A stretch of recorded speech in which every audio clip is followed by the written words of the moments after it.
हाँ तो बताओ कहाँ तक, कल कहाँ तक करवा दिया आपको? लास्ट कहाँ तक हो गया? भाग नंबर 3 कंप्लीट हो गया अपना, है ना? तो भाग नंबर 3 में किसका उल्लेख था?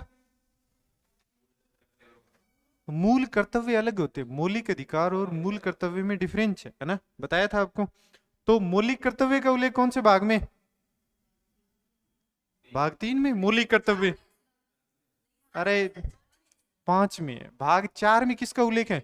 नीति निदेशक तत्व है। तो अपना भाग नंबर 3 कंप्लीट हो गया। हाँ बोलो क्या हुआ? किसमें? हो गया 4 कै में। किताब देखा करो घर पे जाके, तब जाके बात बनेगी कोई। अब देखो अपन बात कर रहे थे किसकी? भाग नंबर 4। और भाग नंबर 4 में किसका उल्लेख है? अनीति निदेशक तत्व है। किसका उल्लेख है? अनीति अनिदेशक तत्व है। ठीक है। अब सबसे पहले बात आती है कि नीति निदेशक तत्व कहां से लिए गए हैं। तो पूछ ले कहां से लिए गए? आयरलैंड से लिए गए। नीति निदेशक तत्व कहां से लिए गए? आयरलैंड से। ये बात इंपॉर्टेंट है, कई बार एग्जाम में पूछ लिया जाता है कि नीति निदेशक तत्व कहां से लिए गए हैं, तो कहां से बताओगे? आयरलैंड से लिए गए। अब एक क्वेश्चन और इंपॉर्टेंट बनता है, आपको जानकारी के लिए ध्यान में होना चाहिए, वैसे पूछा जाए ना पूछा जाए, कि आयरलैंड ने नीति निदेशक तत्व कहां से लिए? तो आयरलैंड ने स्पेन से लिए। कहां से लिए? तो आयरलैंड ने कहां से लिए भाई? स्पेन से। अब इसके बाद अगली बात ये आती है कि भाग नंबर 4 में नीति निदेशक तत्वों का उल्लेख अनुच्छेद कहां से कहां तक है? तो क्या बताओगे? अनुच्छेद नंबर 36 से लेकर अनुच्छेद नंबर 51। अनुच्छेद 36 से लेकर कहां तक है? 51 तक किसका उल्लेख है? नीति निदेशक तत्व है।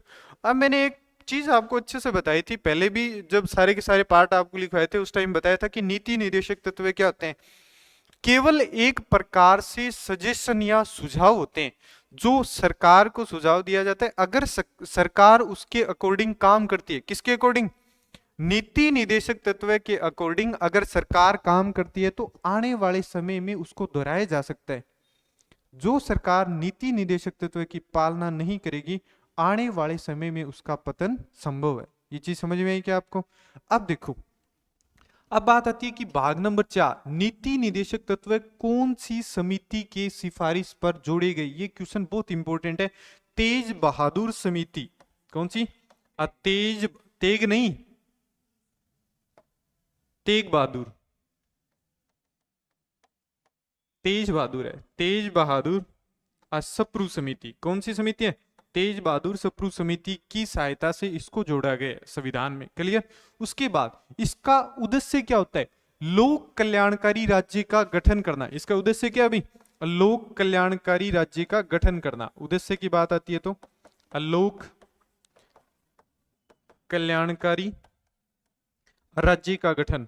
अब देखो, अगर आपको ऐसे नहीं आ रहा हो ना, मतलब समझ में नहीं आ रहा हो, तो शब्द होता है उसका पोस्टमार्टम कर दो। लोक, लोक का मतलब क्या होता है? अरे जनता ही होती है।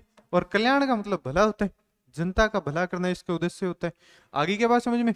तो पूछ ले कि नीति निदेशक तत्वों का मुख्य उद्देश्य क्या रहा होगा?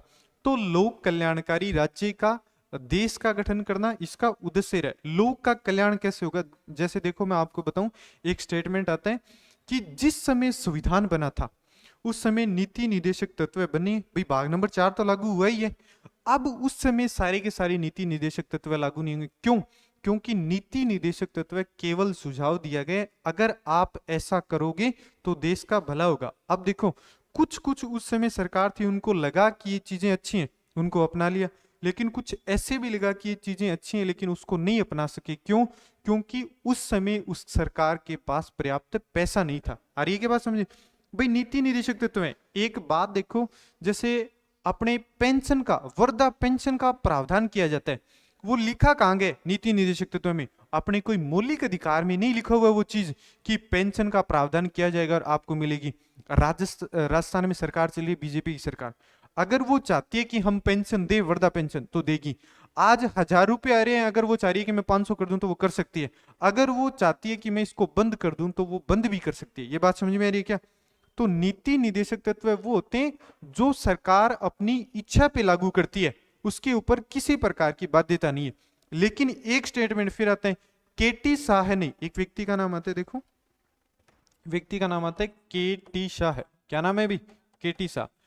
केटी साय ने नीति निदेशक तत्व को उस चेक के समान बताए जिसका भुगतान बैंक अपनी इच्छा अनुसार करता है। तो बात इच्छा अनुसार वाली होगी, भाई सरकार को इनमें से कोई बात अच्छी लगती है उसको अपना लेंगे, बाकी को क्या कर देंगे, छोड़ देंगे। आगे बात समझे, जैसे आपको बताया, जैसे विकलांगों के लिए कोई प्रावधान कर सकती है, साइकिल बांटने का काम है। मई ये सॉरी लड़कियां होती हैं, अपने स्कूल में जाती है, 10वीं तक की क्लास की लड़कियां होती हैं, उनको साइकिल दी जाती है। उसके बाद जैसे युवा हैं जिन्होंने ग्रेजुएशन कर ली, वो बेरोजगार हैं, तो उनको बेरोजगारी भत्ता दिया जा रहा है। अब एक बात बताओ, अगर सरकार चाहे तो बेरोजगारी भत्ते को 4,000 भी कर सकती है, 5,000 भी कर सकती है, 7,000 भी कर सकती है। और अगर आज सरकार चाहिए कि हम किसी को बेरोजगारी भत्ता नहीं देंगे, आज बंद भी कर सकती है सरकार। आ रही है ये चीजें समझ में? तो ये डिपेंड नीति निर्देशक तत्व, केवल सुझाव दिए गए। सरकार अगर ऐसा करेगी तो सरकार दोहराई जाएगी, अगर सरकार ऐसा नहीं करेगी तो आने वाले समय में उस सरकार का पतन संभव है, और 100% संभव है। क्लियर? ये चीजें समझ में? तो भाग 4 में किसका उल्लेख है? नीति निदेशक तत्व का उल्लेख है। पूछ ले भारत ने नीति निदेशक तत्व कहां से लिए, तो क्या बताओगे? आयरलैंड से लिए। और आयरलैंड ने किससे लिए? स्पेन से लिए। किससे लिए? स्पेन से। अब पूछ ले कि कौन सी समिति की सिफारिश पर जोड़े गए, तो क्या बताओगे? तेज बहादुर स्प्रू समिति। कौन सी समिति है? तेज बहादुर स्प्रू समिति। उद्देश्य क्या है? लोक कल्याणकारी राज्य का या देश का गठन करना। लोक कल्याण का मतलब जनता का कल्याण उसमें करना है। ठीक है, बात समझ में आएगी? और केटी शाह ने इसको किसके समान बताए? उस चेक के समान बताए जिसका भुगतान बैंक अपनी इच्छा अनुसार करता है। और वो मैंने बता दिया, जिस समय संविधान लागू होता है उसमें से, मतलब नीति निदेशक तत्व में से सरकार ने कुछ बातें तो अपना ली, अब कुछ बातें और जनता का हित करना है, तो सरकार के पास पैसा होना तो जरूरी है। सरकार के पास पैसा नहीं था, उनको पेंडिंग रख दी। अब एक चीज और आती है, देखो मैं यही समझा देता हूं एक बार, आगे वो अनुच्छेद भी आएगा तब भी बता देता हूं, लेकिन पहले भी बता देता हूं आपको। मैंने जैसे ही आपको मौलिक अधिकार पढ़ाए भाग नंबर 3 में, तो मैंने एक बात लिखवाई कि न्यायालय में वाद योग्य है। बात समझ में आई? दोनों में कंपैरिजन बता रहा हूं मैं आपको। न्यायालय में वाद योग्य कहने का मतलब, अगर अपने मौलिक अधिकारों का उल्लंघन होता है तो अपन कहां जा सकते हैं? कोर्ट जा सकते हैं। ठीक है, लेकिन नीति निदेशक तत्व में ऐसा नहीं है। अगर अपने नीति निदेशक तत्वों का उल्लंघन हो रहा है, फॉर एग्जाम्पल जैसे नीति निदेशक तत्व के तहत अपन को बेरोजगारी भत्ता मिल रहा है और 1 महीने अपना ना आए, या सपोज दैट ऐसे समझो कि सरकार ने बंद कर दिया, आप कोर्ट में थोड़ी ना जा सकते हो। क्यों? क्योंकि सरकार की इच्छाएं हैं, सरकार चाहेगी तो करेगी, नहीं चाहेगी तो नहीं करेगी। ये चीजें समझ में आ रही है ना आपको? दोनों में अंतर समझ में आ गया? तो ये न्यायालय में वाद योग्य नहीं है। कौन?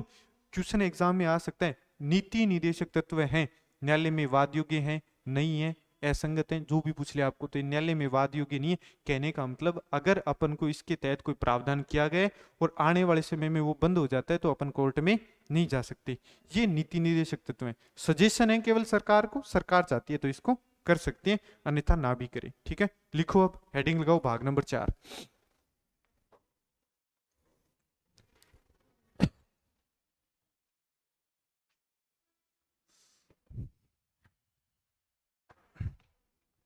लिखो भाग नंबर 4 बराबर लिखो नीति निदेशक तत्व। नीति निदेशक तत्व नीचे लिख देना आयरलैंड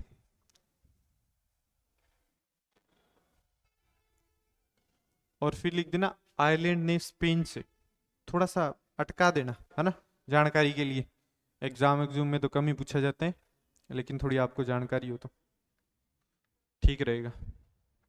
आयरलैंड ने कहा से लिए? स्पेन से। उसके नीचे लिखो अनुच्छेद। अनुच्छेद है 36 से 51। अनुच्छेद 36 से 51। नीचे हेडिंग लगाओ समिति। कौन सी समिति की सिफारिश पे इसको जोड़ा गया है, तो समिति लिखो। और कौन सी समिति है? हाँ, तेज बहादुर स्प्रू समिति की सिफारिश पर। तेज बहादुर स्प्रू समिति की सिफारिश पर जोड़ा गया है।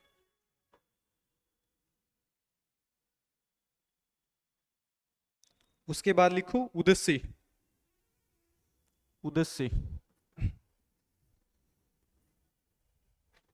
लोक कल्याणकारी, लोक कल्याणकारी राज्य की स्थापना करना। लोक कल्याणकारी राज्य की स्थापना करना इसका उद्देश्य है।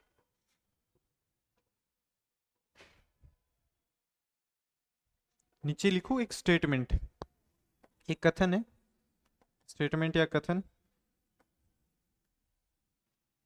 स्टेटमेंट या कथन, इसमें लिखो ऐसे तत्व, ऐसे तत्व जो देश के लिए आवश्यक हैं, जो देश के लिए आवश्यक है, लेकिन लेकिन संविधान बनते समय, लेकिन संविधान बनते समय सरकार के पास, सरकार के पास इतना धन व संसाधन, इतना धन व संसाधन नहीं थे, नहीं थे, इतना धन व संसाधन नहीं थे जो जो इन्हें उपलब्ध करा सके। उपलब्ध का मतलब जो नीति निर्देशक तत्व है ना सारे के सारे, वो लोगों को उपलब्ध करा सके। ठीक है, अतः अतः ये सरकार की इच्छा पर निर्भर करते हैं। ये किस पे निर्भर करते हैं? सरकार की इच्छा पर निर्भर करते हैं। सरकार अगर चाहेगी तो लागू कर सकती है, नहीं चाहे तो नहीं करेगी। सरकार की इच्छा पर निर्भर करता है। अब एक स्टेटमेंट किसका बताया था भाई? केटी शाह है। आप लिखो केटी शाह है, इसका स्टेटमेंट आता है एक, इसमें लिखो इन्होंने इन्होंने नीति निर्देशक तत्व को, इन्होंने नीति निर्देशक तत्व को उस चेक के समान बताया है, उस चेक के समान बताया है जिसका भुगतान बैंक, जिसका भुगतान बैंक अपनी इच्छा अनुसार करता है।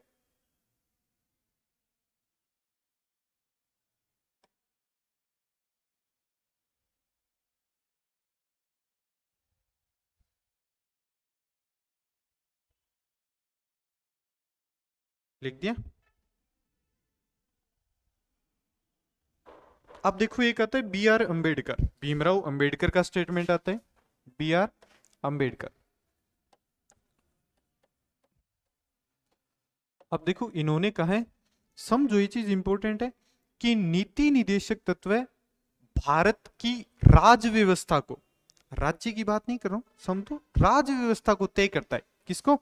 भारतीय राज्य व्यवस्था को, भारतीय राज्य व्यवस्था को तय करता है। ठीक है, अब इससे आप क्या समझे हो कि राज्य व्यवस्था को, राज का मतलब शासन होता है, राज का मतलब शासन ही होता है, वो व्यवस्था को तय करता है। कहने का मतलब भीमराव अंबेडकर का कहना है अगर कोई सरकार नीति निदेशक तत्व की पालना करती है तो वो दोबारा दोहराई जाएगी, और उसी को बोलते हैं राज व्यवस्था, उसी को तो बोलते हैं राज व्यवस्था। कहने का मतलब जिसकी सरकार है उसकी राज व्यवस्था है। तो राज व्यवस्था किस पे डिपेंड करेगी? जो नीति निदेशक तत्वों की अनुपालना करती है सरकार। ये बात किसने कही है? भीमराव अंबेडकर ने। और ये और का है, अगर सरकार इसकी पालना नहीं करती है तो आने वाले समय में उसका पतन संभव है। कहने का मतलब अगर इसमें से नीति निर्देशक तत्व के अकॉर्डिंग सरकार नहीं चलती है तो आने वाले समय में उस सरकार का दोहराया जाना असंभव सी बात है। क्लियर? क्यों? क्योंकि सरकार का काम क्या होता है? जनता का कल्याण करना। नीति निदेशक तत्व का उद्देश्य क्या है? जनता का कल्याण करना। अगर सरकार ऐसा नहीं करेगी तो दोबारा उस सरकार को लेके थोड़ी ना आएंगे। भाई जनता इतनी तो पागल नहीं है जो लोग अपने ऊपर तानाशाही करें, जिसको अपन चुन के भेजते हैं वो अपने ऊपर तानाशाही करें, ऐसा तो नहीं हो सकता। भाई हो सकता है एक बार मौका दे दिया तो सरकार 5 साल निकाल सकती है, लेकिन आने वाले समय में तो उसका पतन संभव है। ठीक है, अब लिखो नीचे बी आर अंबेडकर, इनका एक स्टेटमेंट है बी आर अंबेडकर, इसमें लिखो बी आर अंबेडकर में लिखना नीति निदेशक तत्व, नीति निदेशक तत्व बहुत बड़ा मूल्य है, बहुत बड़ा मूल्य है, बहुत बड़ा मूल्य है।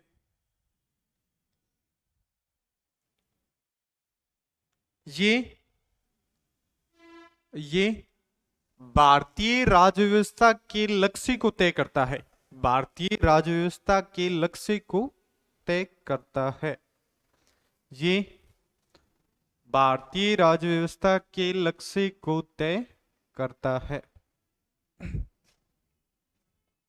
ठीक है। अब नीचे मतलब ये बात बता दी, लेकिन अपने शब्दों में इसका मतलब क्या होता है नीचे अर्थार्थ करके लिख दो और करके। और इसमें लिखो जो सरकारें नीति निदेशक तत्व की पालना नहीं करती, नीति निदेशक तत्व की पालना नहीं करती, आने वाले समय में उनका पतन सुनिश्चित है। उनका पतन सुनिश्चित है।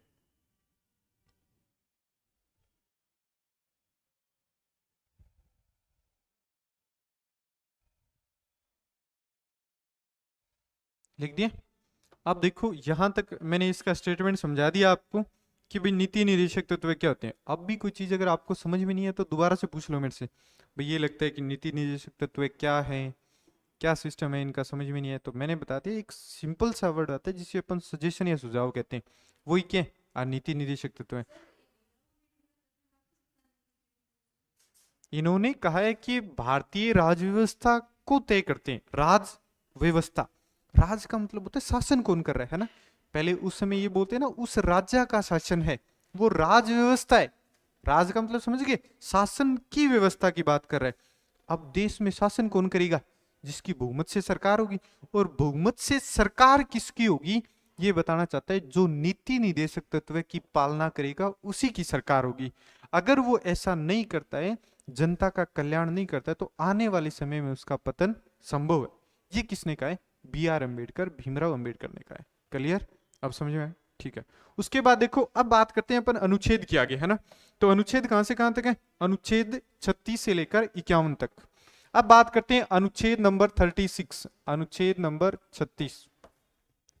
अब देखो अनुच्छेद नंबर 36 में क्या है, इसमें है राज्य की परिभाषा। किसका उल्लेख है भाई, राज्य की परिभाषा। अब देखो इससे पहले भी राज्य की परिभाषा बताइए क्या आपको, कहां बताइए एक बार बताओ मेरे को। राज्य की परिभाषा भाग नंबर 3 में बताया कहीं ना कहीं। हाँ, अमौलिक अधिकार अनुच्छेद 12 से लेकर 35 तक। और अनुच्छेद 12 में किसका उल्लेख था, राज्य की परिभाषा। अनुच्छेद नंबर 13 में न्यायिक पुनरावलोकन। शाबाश, ठीक है। तो राज्य की परिभाषा, और राज्य किसे कहा गया, सरकारी व गैर सरकारी संस्थाएं, उनको क्या कहा गया, राज्य। और वही डेफिनेशन किस में दी गई है, अनुच्छेद नंबर 36 में। ठीक है, अब समझ में आ गया। तो कहने का मतलब जितनी भी सरकारी और गैर सरकारी संस्थाएं उनको क्या बोला गया, राज्य बोला गया। और राज्य के लिए एक एग्जांपल भी बताया, एक छोटा सा एग्जांपल आपको स्कूल बताया था। स्कूल प्राइवेट भी होते हैं और सरकारी भी होते हैं, दोनों ही संस्थाएं आ गई है ना। तो उसे क्या बोलते हैं, राज्य बोलते हैं। सरकारी और गैर सरकारी, गैर सरकारी का मतलब क्या हो गया, प्राइवेट हो गया।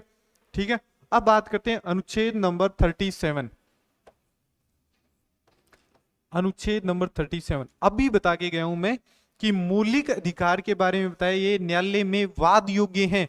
अगर अपने मौलिक अधिकारों का उल्लंघन होता है तो अनुच्छेद 32 के तहत अपन 5 प्रकार की रीट जारी कर सकते हैं। सुप्रीम कोर्ट में, हाई कोर्ट में कितने प्रकार की, 6 प्रकार की रीट जारी कर सकते हैं। अन्य मामलों में भी जारी कर सकते हैं। अगर अपन बात करें नीति निदेशक तत्व की, तो इसके तहत अपन न्यायालय में रीट जारी नहीं कर सकते। आगे बात समझ में, अर्थात न्यायालय द्वारा परिवर्तनीय है। परिवर्तन का मतलब बदलना, तो इसको बदल सकते हैं भाई, कभी प्रावधान कर सकते हैं, कभी इसको हटा सकते हैं, वो तो सरकार की मर्जी है ना। अब जैसे देखो अपने बीमा का प्रावधान है, बीमा का मतलब समझ रहे हो क्या, स्वास्थ्य बीमा, वो 25 लाख रुपए का रखा है शायद, है ना। पहले 10 भी था, 5 भी था, 15 भी हो गया, 25 भी हो गया। अब अगर बीजेपी सरकार चाहती है तो उसको खत्म भी कर सकती है, समझ रहे हो क्या, और उसको 25 से 35 भी कर सकती है, वो उनकी मर्जी होती है। ठीक है। तो अनुच्छेद नंबर 37 में ये न्यायालय द्वारा क्या है, परिवर्तनीय। कहने का मतलब इसे बदला जा सकता है और वाद योग्य नहीं है, वाद योग्य नहीं है। कहने का मतलब अपन इसके खिलाफ वाद दायर नहीं कर सकते, कोई केस नहीं कर सकते कि अपने नीति निदेशक तत्वों का उल्लंघन हो रहा है। क्लियर। अब इसके बाद आता है अनुच्छेद नंबर 38। कौन सा, अनुच्छेद नंबर 38। इसमें कहा गया सरकार जनता का कल्याण करे। क्या कहा गया? सरकार जनता का कल्याण करे। सरकार जनता का कल्याण करे। कल्याण करे कैसे करे? सामाजिक, आर्थिक व राजनीतिक रूप से जनता को सुदृढ़ करे। सामाजिक का मतलब समाज में उसके साथ कोई भेदभाव नहीं होना चाहिए। हाँ, जाति, धर्म, लिंग, जन्म स्थान आदि के आधार पे भेदभाव नहीं होना चाहिए, वो तो अपने प्रावधान कर रखे मौलिक अधिकार में। अब बात आती है आर्थिक। कहने का मतलब कोई देश पूर्णतया विकसित तभी हो सकता है जब उसमें मजदूर वर्ग जिसे बोलते हो आप, उसमें कमी आए। अरे ये क्या बात समझे? तो देश में ऐसे भी नहीं हो कि कुछ भाग, कुछ क्षेत्र ऐसा हो बहुत ज्यादा गरीब हो और कुछ लोग ऐसे हो जो बहुत ज्यादा अमीर हो। ऐसे असमानता नहीं होनी चाहिए। आर्थिक रूप से भी समानता बनी रहनी चाहिए। राजनीतिक, राजनीतिक न्याय का मतलब ये है कि अगर अपन अपनी बात सरकार तक पहुंचाना चाहते हैं, अगर अपने साथ कोई अन्याय हो रहा है तो वो अपन कैसे पहुंचा सकते हैं? जैसे अपने क्षेत्र से पहले अपन को कौन मिलेगा? एमएलए मिलेगा तहसील स्तर पे, फिर जिला स्तर पे क्या मिलेगा? एमपी। अपन अपनी बात उनको ही कह सकते हैं, फिर वो आगे जाकर अपनी बात संसद पार्लियामेंट में बोलेंगे तो अपनी बात आगे तक पहुंच सकती है। क्यों? क्योंकि कोई भर्ती में घोटाला होता है, जैसे अपने सामान्य क्षेत्र की दिक्कत आती है, जैसे ओलावृष्टि हो जाती है, ओलावृष्टि होने के कारण फसल खराब हो जाती है, अगर ऐसा कोई कारण होता है तो समझ रहे हो क्या? तो वो बात अपन डायरेक्ट वहां तक नहीं पहुंचा सकते। अपन उसको किससे अवगत करवा सकते हैं? केवल अपने क्षेत्र के एमपी या एमएलए से अवगत करवा सकते हैं। वो अपनी आवाज आगे उठा सकते हैं। आगे क्या बात समझ में आई?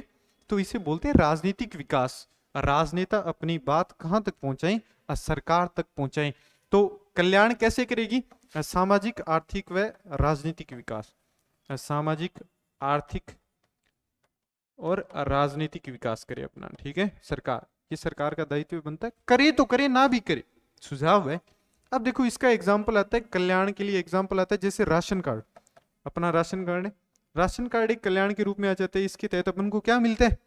फ्री में राशन मिलता है, या फिर फ्री में नहीं मिलता तो बिल्कुल न्यूनतम रेट पे, कम से कम रेट पे राशन मिलता है। इसमें क्या हो रहा है अभी? अगर किसी के पास राशन कार्ड है, एक तो अपने बीपीएल का होता है और एक सामान्य होता है ना, तो एपीएल कार्ड जिसे बोलते हैं, तो भाई बीपीएल का मतलब गरीबी रेखा से नीचे, उनको और स्पेशल प्रावधान मिलता है, और जो एपीएल में होते हैं उनको थोड़ा कम, है ना, ऐसा ही होता है। तो ये क्या है? ये भी जनता का एक कल्याण, ये भी जनता का भलाई तो हो रहा है राशन कार्ड से। आ रही है क्या बात समझे? क्यों? क्योंकि उनको क्या मिल रहा है? फ्री में मिल रहा है राशन, या फिर न्यूनतम रेट पे राशन मिल रहा है। क्लियर? तो जनता का कल्याण करना है। अब देखो राशन कार्ड है, अगर सरकार चाहे तो हटा भी सकती है। भाई हम तो राशन कार्ड की प्रक्रिया खत्म करते हैं, सरकार के पास इतना पैसा नहीं है, हम आपको राशन नहीं दे सकते, तो वो हटा भी सकती है, जरूरी नहीं है।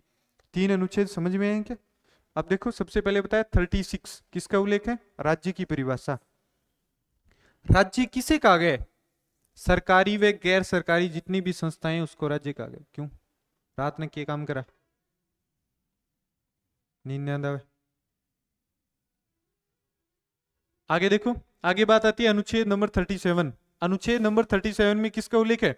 न्यायालय द्वारा परिवर्तनीय है। कहने का मतलब इसे बदला जा सकता है, और क्या वाद योग्य नहीं है। वाद योग्य कहने का मतलब अपन कोई केस नहीं कर सकते कि अपने नीति निर्देशक तत्वों का उल्लंघन हो रहा है। उसके बाद बात आती है अनुच्छेद नंबर 38। सरकार जनता का कल्याण करे। कैसे करे? सामाजिक, आर्थिक व राजनीतिक रूप से जनता का कल्याण करे, वो उनकी सरकार की मर्जी है। एग्जाम्पल में आपको बता दिया राशन कार्ड, इसके तहत अपन को देखो कम राशि में या फ्री में राशन मिलता है। अगर सरकार चाहे तो इसे हटा भी सकती है, और चाहे तो इसमें और सामग्री भी ऐड कर सकती है, वो मर्जी है सरकार की। क्लियर? लिखो अनुच्छेद नंबर 36।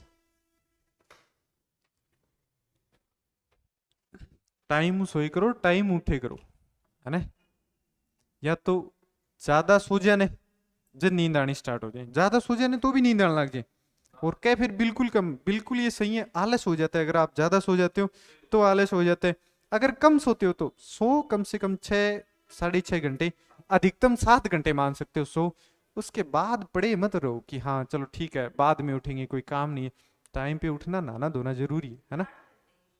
8 घंटे सोते हो? 8 बहुत हो जाते हैं। 8 विद्यार्थी जीवन में बहुत हो जाते हैं। वो नहीं सुना, कोई जैसी चेष्टा बुगुली जैसा ध्यान, कम सोना कम खाना और गृहस्थी का त्याग।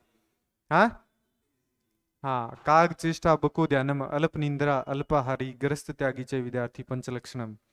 कोई जैसी चेष्टा, कुआ कभी ऊपर से चीज को देख लेता है, अपने घर में रोटी कौन उठा लीजिए आगे बाढ़ में। कुएं जैसी चेष्टा, उसकी इच्छा होती है मेरे को ये पाना है, चाहे कैसे भी हो लेके जाएगा। बगुले जैसा ध्यान, बगुले का ध्यान खतरनाक होता है। कुएं जैसी चेष्टा, बगुले जैसा ध्यान। कम सोना, सोना कम, कम खाना, खाना भी लिमिटेड, कम सोना कम खाना, और एक गृहस्थी का त्याग। कहने का मतलब घर की जिम्मेवारी आप पे नहीं होनी चाहिए इस समय। फिर आप अगर उन चीजों में उलझ जाओगे तो फिर पढ़ नहीं सकोगे। अरे क्या बात समझ, इनकी पालना करो। बाकी सब तो मेरे को लगता है कि आपको ऐसी कोई दिक्कत नहीं होगी। कम सोना कम खाना और गृहस्थी का त्याग वाली तो आपके ऐड नहीं होती बात। चेष्टा आपकी, मेरे को पता है चेष्टा बहुत होती है आपकी, पढ़ने की भी होती है और कामों में बहुत चेष्टा है आपकी, मैं वो चीज समझता हूँ। लेकिन पढ़ने की थोड़ी थोड़ी चेष्टा रखो साथ में, सारा विकास हो जाएगा, है ना। पढ़ने की चेष्टा है क्या अभी, और कोई की चेष्टा, ठीक है। एक बार राखी बिना चेष्टा, बाद में देख ली और कोई चेष्टा हुआ तो, अभी कोई बात को नहीं, है ना। मेन चेष्टा पढ़ने की रखो है उम्र में, बाकी चेष्टा बाद में सारी पूरी हो जाएंगी। अभी जो किताब देखो होगा तो सारी चेष्टा पूरी हो जाएगी, है ना। अब लिखो आपने अनुच्छेद नंबर 36 चेष्टा हम किमी कौन पढ़ो, किताब देखो 36, इसमें लिखो राज्य की परिभाषा, राज्य की परिभाषा। उसके बाद लिखो, लिख दिया क्या, अनुच्छेद नंबर 37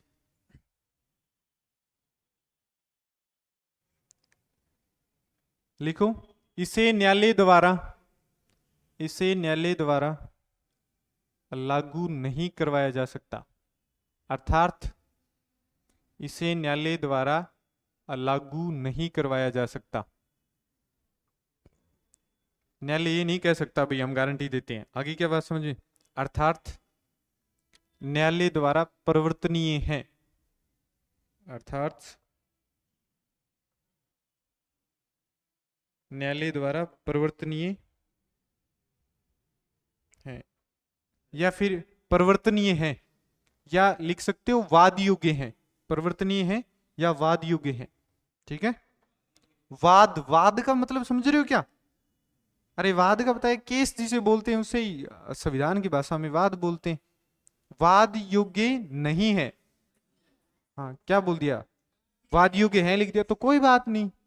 अरे छोटी मोटी गलती इग्नोर किया करो, लिखो वाद योग्य नहीं है, कहने का मतलब अपन केस दायर नहीं कर सकते। मेरी भी चेष्टा होगी, फिर चेष्टा हम के विरुद्ध दिमाग ऊपर नीचे हो जाए ना कई बार चेष्टा के चक्कर में, हाँ वही होगी। अब लिखो आगे, अनुच्छेद नंबर कौन सा, 38, इसमें लिखो सरकार जनता का कल्याण करेगी, सरकार जनता का कल्याण करेगी, अर्थात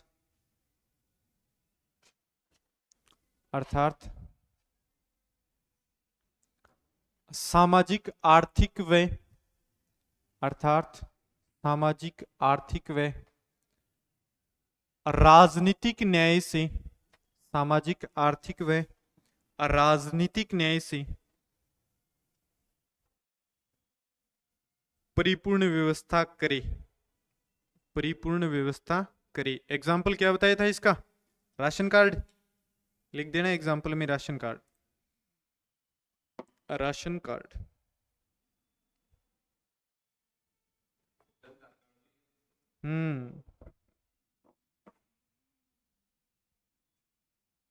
लिख दिया, लिख दिया। अब देखो आगे अच्छा, अनुच्छेद 38 के, बातें मत करो, अनुच्छेद 38 के या 1, इसमें बोला गया प्रतिष्ठा व अवसरों की असमानताओं को दूर करना, क्या, अब प्रतिष्ठा व अवसरों की असमानताओं को दूर करना, असमानताओं को दूर करना, इससे क्या समझ रहे हो ये बताओ। प्रतिष्ठा, अपनी मान मर्यादा बनाए रखना, अवसर, अवसर कहने का मतलब सरकारी गैर सरकारी जितनी भी संस्थाएं हैं, अवसर की असमानता, उसमें महिला और पुरुष को या किसी जाति धर्म के लोगों को अपन उससे अलग नहीं कर सकते, समझ रहे हो क्या, सभी को समान अवसर मिलना चाहिए उसमें, और वही क्या कहलाती है, प्रतिष्ठा व अवसरों की समानता। कहने का मतलब देखो मैं बताऊं, बड़े लेवल पे तो ऐसा नहीं होता। जैसे छोटी कंपनियां होती हैं, प्राइवेट कंपनियां होती हैं, वो तो असमानताएं रखती हैं। लेकिन बड़ी कंपनियां होती हैं वो ज़्यादा असमानताएं नहीं रखती। महिला पुरुष के लिए बराबर वेतन का प्रावधान होता है, सब कुछ बराबर होता है ना। लेकिन छोटे स्तर पे क्या होता है, सरकारी स्कूलों में, नहीं सॉरी प्राइवेट स्कूलों में अपन बात करें, मैडम को देखी, अब मैडम हुए बिजोटिया मैडम अपनो बैग टांग के आ जा, अपन क्यों है कि 5-5 हजार रुपया हम रख ले, आ रही है बात समझ। लेकिन पुरुष क्या होते हैं, पुरुष भाई नॉर्मल है कि 15-20 हजार रुपये बिना तो नहीं जाता।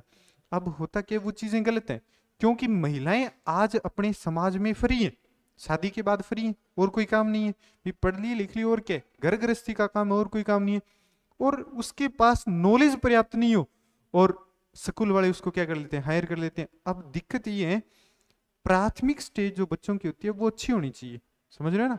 वो बोलते हैं ना कि पेड़ बड़ा हो गया उसके बाद पानी डालने से कोई फायदा नहीं है। छोटे बच्चे हैं, उनको शिक्षा, और वो पहले से इतना उनको नॉलेज नहीं होता, इसलिए भाई घर के दायरे में सीमित है, और उनको कहाँ हायर कर लिया जाता है, स्कूल में। अब वो कहीं ना कहीं उनका उद्देश्य तो पूर्ण हो रहा है कम पैसों में। आजकल प्राइवेट स्कूलों में देख लेना, ज्यादा मैडम ही मिलती हैं, भाई उनका उद्देश्य पूर्ण हो रहा है कि अपन को कम पैसे देने पड़ रहे हैं। लेकिन एक दिक्कत भी तो है, बच्चों का भविष्य खराब है, बच्चों को पर्याप्त नॉलेज नहीं मिल पा रहे। अब वो होते हैं कि वो चलो ठीक है स्कूल में जाते हैं, 5-7 मिलेगा भाई चोखा है अपने, यही जची रहा क्यों, और इसलिए उसको क्या कर लेते हैं हायर, तो वो चीजें गलत है। तो अनुच्छेद 38 समझ में आ गया। अब बात आती है अनुच्छेद नंबर 39, 39। इसमें कहा गया कि समान काम के लिए समान वेतन, क्या बात की गई है, समान काम के लिए समान वेतन, असमान वेतन। ये केवल बात किसकी की गई है, केवल वेतन की बात की गई है। महिला व पुरुष दोनों को, महिला और प्लस पुरुष दोनों को समान वेतन मिलना चाहिए। अब सरकारी जितने भी डिपार्टमेंट है ना, उसमें तो ये चीजें समान, महारत्न कंपनी है, टाटा है, ये अपने जियो की अंबानी की चल रही है, ये कंपनी है, इसमें सब बराबर है, क्योंकि वो क्वालिफिकेशन उनकी देख के फिर ही हायर करते हैं। आगे बात समझो, ऐसे नहीं है कि महिला पुरुष में कोई भेदभाव हो रहा है, ठीक है। लेकिन छोटे स्तर पे जितनी भी कंपनी है उनमें भेदभाव हो रहा है, क्लियर। लेकिन एक बात यहां स्पष्ट है, समान काम के लिए समान वेतन। वेतन की अगर यहां बात आती है, जैसे फॉर एग्जाम्पल मैं बताऊं, सरकारी नौकरी में कुछ दिक्कतें हैं। अपने मान लो ग्रुप डी की वैकेंसी है, इसमें लगभग 30 हजार, मान लो एक बार 30 हजार है, 30 हजार में कितने परसेंट आरक्षण है, महिलाएं हो सकती हैं रिजर्व, अरे इसमें 50% नहीं है। अब देखो मेरी बात सुनो, हो सकता है कि इस 30 हजार में से 10 हजार भी अगर महिलाएं सेलेक्ट होती हैं, देखो देश का भविष्य थोड़ा है ऊपर नीचे है। अब ये 10 हजार लड़कियां सिलेक्ट हुई हैं और 20 हजार क्या लड़के सिलेक्ट हुए हैं, समझो इस बात को, लड़कियों को बुरा नहीं मानना ये चीज। अब ये 20 हजार लड़के हैं, ये कम से कम भी इसमें से मैं बताता हूं 15 हजार बच्चे तो ऐसे होंगे उनमें से कि किसी जो गवर्नमेंट जॉब नहीं करी हो लड़की उससे शादी कर लेंगे ना, पता ही आप, और मिलेंगी भी नहीं भाई, इतनी गवर्नमेंट जॉब वाली मिलेंगी भी नहीं। तो इसमें से क्या है भाई, एक बात बताओ, 20 हजार तो ये हो गए और 15 ये टोटल कितने, 35 हजार। कहने को मतलब 35 हजार घर बच गैंग में, आगे बात समझ। अब जी अगर छोरियां 10 हजार ने भी नौकरी मिली है, तो 10 हजार मुंह मैं कहूं कोई 10 एक ही कार्ड को ज्यादा हूं 10-15, बाकी 10 की 10 हजार सरकारी नौकरी लागे डगे जाएंगे। 20 कार्ड दो मैक्सिमम, 100 कार्ड दो, और क्या उसका है। अब एक बात बताओ, इनसे रोजगार मिला क्या, या किसी का घर बसा, अरे हुआ क्या, बेरोजगारी कम नहीं, आगे बात समझ। लेकिन मैं बताऊं वो बात सही है, देखो कि अवसर भी मिलने चाहिए, लेकिन है ऐसा कि आप समाज में ऐसी परंपरा होनी चाहिए कि लड़की नौकरी लग जाए तो क्या हो भाई, कोई बेरोजगार लड़के से शादी कर ले। अब लड़के तो सारे के सारे ऐसे ही होते हैं, भाई लड़की तो बेरोजगार है उससे ही शादी कर लेते हैं। लेकिन एक बात और बता देता हूँ मैं आपको, कहीं आपको इस चीज का वहम हो, अगर ये 15 हजार लड़कियों को लेके जाते हैं, चाहे भले ही ये बेरोजगार हो, लेकिन घर में एक नौकर रखे, देख लो आप, जितना ये काम कर सकती है ना उतना कोई नौकर काम नहीं कर सकता। और रखे देख लो, फिर पता चल जाएगा आपको कैसे, कि आपकी जितनी सैलरी आ रही है ना 40-50 हजार रुपये उस नौकर को ही देने पड़ जाएंगे। घर का विकास भी तो करिए, अकेले ये सोच रहे हैं कि भाई अपने रोजगार है, रोजगार देख के आ गई, तो पीछे से काम भी तो करती है, घर की जिम्मेवारी बहुत होती है। अरे नौकर रखोगा, घर फोन कर दियो भाई मेरा डॉक्यूमेंट्स उठे पड़े काट के दे दे, नौकर ने कह दोगे ये बात, घर 50 हजार रुपया पड़े काट के बहन देने, नौकर ने कह दोगे उठे लोकर में पड़े चाबी खोल के दे दे, है ना। रिस्पॉन्सिबिलिटी भी देखो, उसके पीछे की रिस्पॉन्सिबिलिटी भी बहुत निभा रही है ना। तो लेकिन देखो सामंजस्य बनाए रखना पड़ेगा, लेकिन कुछ ऐसा होना चाहिए कि हो सकता है जो लड़कियां नौकरी लग जाए, क्या पता बेरोजगार लड़के के साथ शादी कर लें, लेकिन मेरे को लग नहीं रहा कि ऐसा होगा, क्योंकि लड़कियों का घमंड सर्वप्रिय है ना। और लड़के विनम्र होते हैं, लड़के इतना ज्यादा नहीं सोचते कि हाँ भाई ऐसा होगा, है ना। हाँ, तो लड़के लड़के ही होते हैं, कोई बात नहीं है। अनुच्छेद नंबर 39, इसमें क्या है, समान काम के लिए समान वेतन, ठीक है। उसके बाद एक अनुच्छेद और आता है, अनुच्छेद 39 एक या कै। इसमें क्या प्रावधान किया गया ये देखो, इसमें कहा गया निःशुल्क विधिक सहायता, मैंने पहले भी बताया था, है ना। विधिक मतलब कानूनी सहायता, अगर जिसके पास पर्याप्त पैसे नहीं है और उसको सरकार चाहे तो वकील मुहैया करवा सकती है। कोई केस है, कोई मामला है, कोई गरीब व्यक्ति का मामला है, अगर उसमें वो क्या है, किसी वकील को हायर नहीं कर पाता है, तो सरकार उसे क्या कर सकती है, वकील मुहैया करवा सकती है, जिसे बोलते हैं निःशुल्क विधिक सहायता, कानूनी सहायता। अपन को जानकारी भी दे सकती है, वकील भी प्रोवाइड करवा सकती है, वो सरकार की मर्जी पे डिपेंड करता है, ठीक है। क्लियर, तो याद रहेंगे 3 अनुच्छेद फिर से बताएं, देखो दोबारा से। अनुच्छेद 38(1), प्रतिष्ठा व अवसरों की असमानताओं को दूर करना, क्लियर। उसके बाद बताया अनुच्छेद नंबर 39 39, समान काम के लिए समान वेतन, पुरुष व महिला दोनों को समान वेतन मिलना चाहिए।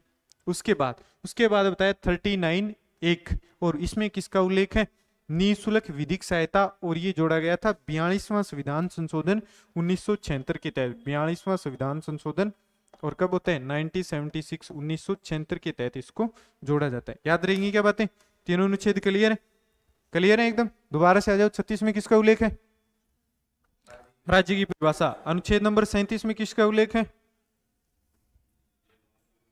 हाँ देखो, न्यायालय द्वारा परिवर्तनीय है, और कहने का मतलब वाद योग्य नहीं है, अपन केस दायर नहीं कर सकते इसके खिलाफ कि भी अपने नीति निर्देशक तत्वों का उल्लंघन हो रहा है। अनुच्छेद नंबर 38, जनता का कल्याण करे, कैसे सामाजिक आर्थिक व राजनीतिक रूप से कल्याण करे। और उसके बाद 38(1) में किसका उल्लेख बताया, प्रतिष्ठा व अवसरों की असमानताओं को दूर करना। और फिर 39 39 में क्या बताया, समान काम के लिए समान वेतन, स्त्री व पुरुष दोनों को समान वेतन मिलना चाहिए। और उसके बाद 39(1) में क्या बताया, निःशुल्क विधिक सहायता, निःशुल्क कानूनी सहायता। और ये कब जोड़ा गया, 42वां संविधान संशोधन 1976 के तहत जोड़ा गया। उतारो आप, नोट डाउन करो।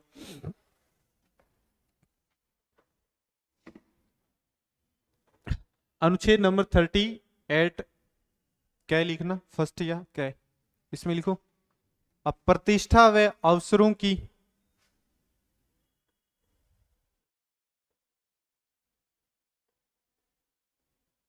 प्रतिष्ठा व अवसरों की असमानताओं को, प्रतिष्ठा व अवसरों की असमानताओं को दूर करना।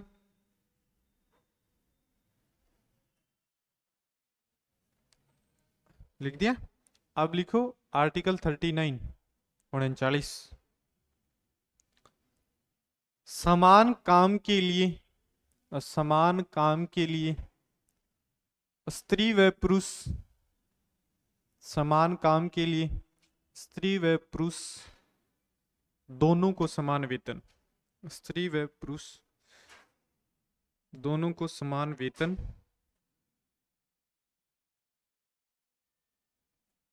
अब लिखो अनुच्छेद नंबर 39 कै, आर्टिकल 39 कै या फर्स्ट, इसमें लिखो, निःशुल्क विधिक सहायता या कानूनी सहायता, निःशुल्क विधिक सहायता या कानूनी सहायता, निःशुल्क विधिक सहायता या कानूनी सहायता। और कौन से संविधान संशोधन के तहत जोड़ा गया, लिख देना नीचे, 42वां संविधान संशोधन 1976, 42वां संविधान संशोधन 1976।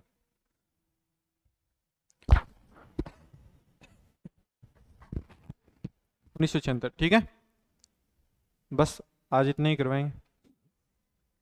अब देखो, अब पढ़ने का एक विचार अभी बना लो, है ना। राजस्थान में कैलेंडर जारी हो गया ना, एक साल में जितनी वैकेंसी हो रही है। अब पहले वाली बातें रही नहीं कि हाँ भाई कब एग्जाम होगा, कब भर्ती की प्रक्रिया संपन्न होगी, कब रिजल्ट आएगा। पहले एसएससी रेलवे के एग्जाम होते थे, एक साल पहले रिजल्ट आता, एक साल बाद में उसके बाद ज्वाइनिंग होती। 4-5 साल निकल जाते, ऐसा कोई सिस्टम नहीं है। हैंड टू हैंड रिजल्ट आ रहे हैं। थोड़ा बहुत अगर अब भी आप नौकरी नहीं लग रही हो ना, तो आपको बेरोजगार ही रहना पड़ेगा। अगले 4 साल में वैकेंसी वैसे ही नहीं आने वाली, बताया था आपको। क्योंकि सरकार या तो आती है तब नौकरी निकालती है, जाती है तब नौकरी निकालती है ना। तो अभी अच्छे से पढ़ लो, और 5-6 महीने पढ़ लोगे तो सिलेक्शन हो जाएगा। साथ साथ में राजस्थान जीके की आपकी क्लासें रेगुलर आ ही रही हैं, तो थोड़ा राजस्थान जीके तैयार करो, साथ में इंडिया जीके अपना चल ही रहा है। और राज्य में भी वैकेंसी काफ़ी है और केंद्र में भी वैकेंसी काफ़ी आ रखी है। आराम से अगर अच्छे से तैयारी करोगे सिलेक्शन हो जाएगा। ये दौर ऐसा दौर है, अभी नौकरी लग जाओगे तो लग जाओगे, नहीं लगोगे तो फिर ऐसे ही घूमना पड़ेगा। आ रही है क्या बात समझे? तो अभी से मेहनत कर लो, ऐसे नहीं कि जाके ठंड लग रही है कम्बल में जाके सो गए, सुबह उठ गए 10 बजे तक, उठ गए, उठ के मुंह उठा के यहाँ आ गए, तो ऐसे काम नहीं चलेगा।